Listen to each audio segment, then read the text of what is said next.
great to see you. First of all, let's just talk about being here, being in the playoffs. An achievement in itself, would you say?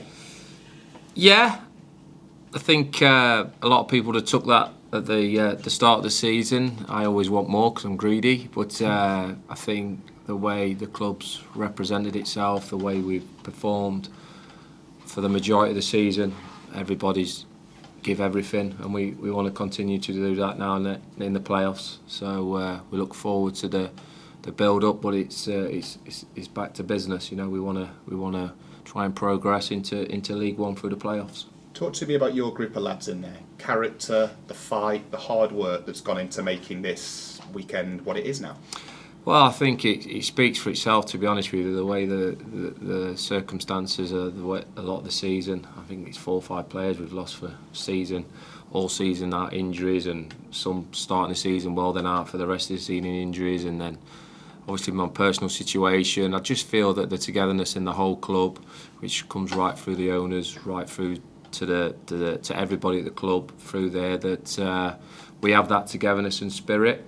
And like I said, we want to try and build on that into the playoffs. You've been around football for a long time as a player and as a manager. Just talk us through how special it is what you've got here compared to other places.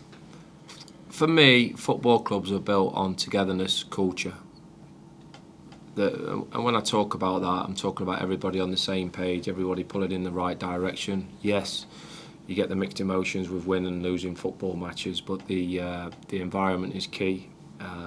We build an environment at our club that makes it enjoyable for people to come into work. Everyone feels part of it. There's a lot of hard work in the backroom team that are from the first team squad, from the cleaners to the chefs, to everybody in the offices. We've all come together as one, and we've shown that we can do that at a football club. It's not the players and the first team staff and them against us. We've pulled together, and that's epitomised of what we've built here to gain the culture. But the culture also has to have a winning culture. You know, nobody wants to win more than myself and Carol and David Flitcroft. We want to win, and we have to keep thriving to build that and to keep improving on that.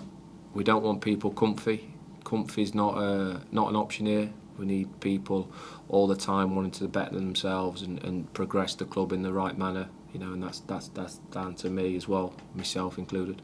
Back in the dugout at Exeter, I was watching you quite a bit last Saturday. You were kicking every single ball. I'd love to see your step count on the side of the pitch. It was great to watch you. Was it great to be back? It was one of those games. I just felt that we needed to do what we needed to do. I never felt that any result was going to go in our favour. This is not being disrespectful of me being negative, but I knew Bristol Rovers were going to beat Scunthorpe.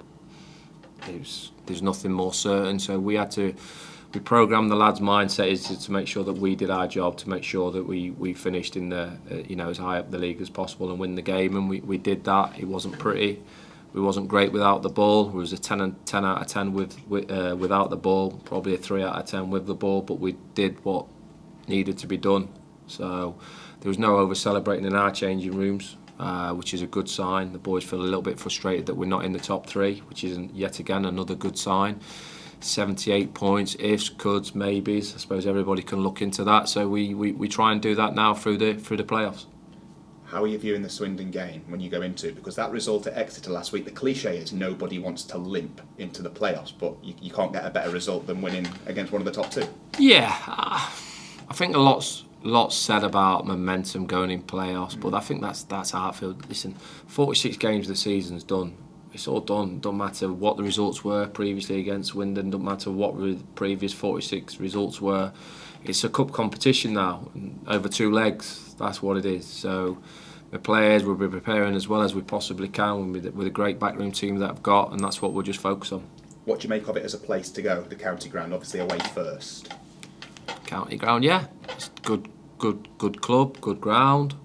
We're just looking forward to the challenge. You know, I'm sure they are as well. Let's go there. We're going to have a real good away support travel that have been outstanding all season. They'll be backing us as you know. All the tickets will be sold out. It should be a good atmosphere to both games. So like I said, we're looking forward to trying to win the first leg. James Gibbons was, well, the first leg, you just said it there, James Gibbons was just in here highlighting the point of only focusing on the next game. Don't worry about the home game, certainly don't think about Wembley. I imagine that's not even a message you've had to get over. No, we're programmed into that. My players are programmed into that we just focus on that next 90 minutes, and it's a game which is over 90 minutes, isn't it? And may the best team win through, and we'll be as well prepared as possible. Thank you. Thank you.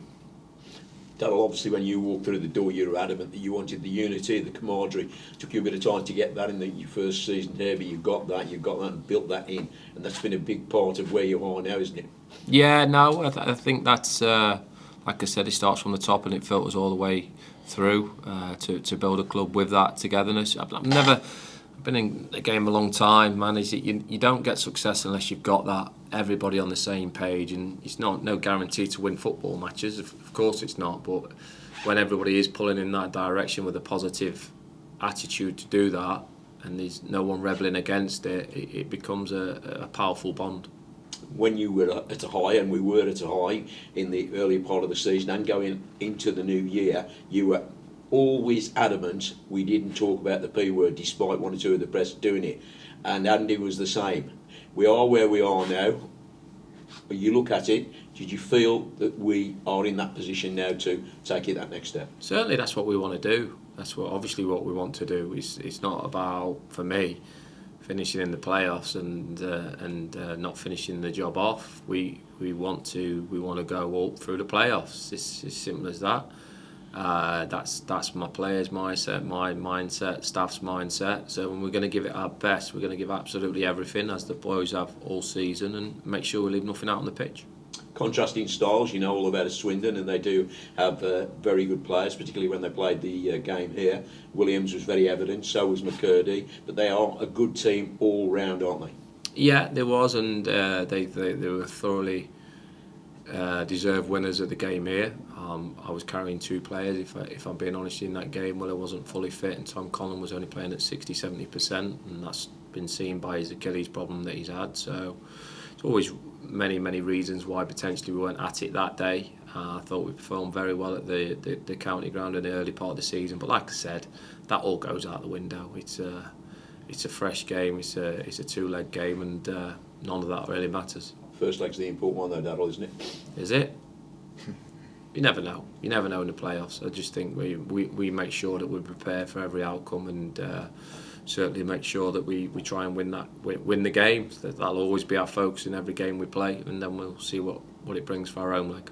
Cheers, Darrell. Thank you. Darrell, just ask, you mentioned about the great support you've had all season long, and I don't know if you saw the queues around the car park yesterday morning when these tickets went on sale, and they all seem to, the fans, be buying into the mentality of the club as well.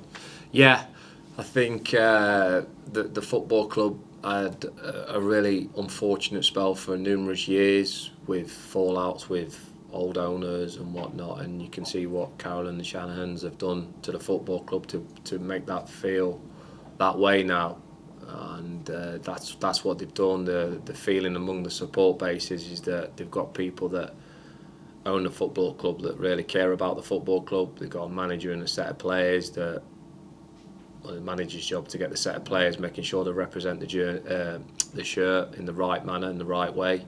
And we've done that, and with that, the supporters come with you, which they have. They supported us thick and thin all season, home and away.